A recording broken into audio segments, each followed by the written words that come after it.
ওই সব বাংলার মানুষ আমরা দেখতে চাই না। যে জামাতের আমির তো বলেছে তারা শরিয়া অনুযায়ী দেশ পরিচালনা করবে না, এর পরেও আপনারা খ্রিস্টান যে ওই যে সম্মানিতা মহিলা রয়েছে সে তো পরিষ্কার বলেছে জামাতের আমিরের সাথে আমার কথা হয়েছে, সে আমাদেরকে আশ্বাস করেছে যে আমরা শরিয়া অনুযায়ী রাষ্ট্র পরিচালনা করব। শরিয়া মানে কি? ইসলামী হলো শরিয়া। শরিয়া মানে কি? আমরা নামাজ পড়ি, রোজা রাখি, হজ করি, যাকাত দেই, এইটাই শরিয়া।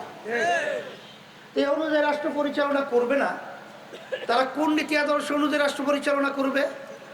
যেই নীতি আদর্শের মাধ্যমে আমরা দেখেছি হাজার হাজার মায়ের কোলগুলো সন্তান হারা হয়ে গেছে, যেই নীতি আদর্শের মাধ্যমে আমরা দেখেছি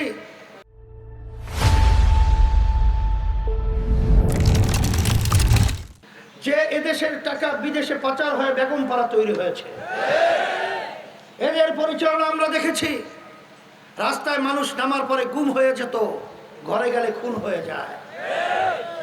নতুন ভাবে এই নীতি আদর্শের মাধ্যমে তারা ইনসাফ প্রতিষ্ঠিত করবে। কোন ইনসাফ? গোপনে আমেরিকার সাথে বসে ইনসাফ বাস্তবায়ন করবে, গোপনে ভারতের সাথে বসে ইনসাফ বাস্তবায়ন করবে। আমরা ভারতের ইনসাফ দেখেছি, আমরা আমেরিকার ইনসাফ দেখেছি, ওই সব বাংলার মানুষ আমরা দেখতে চাই না।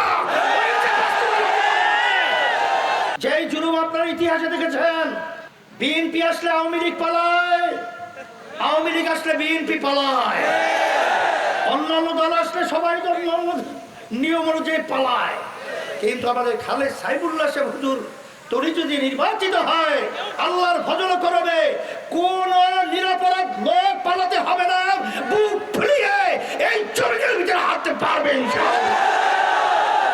সেদিক থেকে আমি বলবো, আসেন আমাদের পবিত্র আমানত পবিত্র জায়গায় রাখতে হবে। সেই পবিত্র জায়গার নাম হলো ইসলাম।